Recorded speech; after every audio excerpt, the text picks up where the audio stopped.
the ancient dance of potters and clay, a waltz that has spanned epochs. The tradition of pottery in Japan is indeed a profound cultural heritage, deeply woven into the fabric of local communities. Here in Tajimi, we make use of clay and glaze ingredients that are native to the area.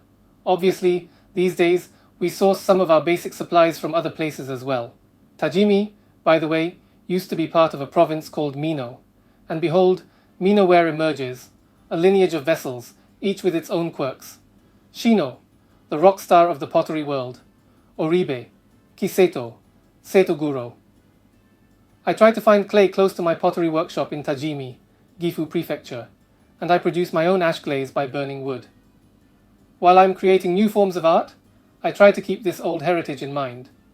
Each ceramic item is one of a kind, since the clay and glaze used are both derived from natural sources. Whenever I need a little clay, I take a stroll in the neighboring mountains. It can be frustrating because the clay I can find has different elements. I can't always find the clay I want, no matter how hard I look.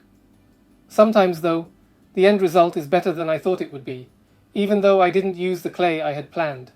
Each potter has a different idea of what their work should be like, but mine is to keep making one-of-a-kind pieces. My pottery doesn't follow blueprints. If you want to come and try, I invite you to take a course here in my cozy studio.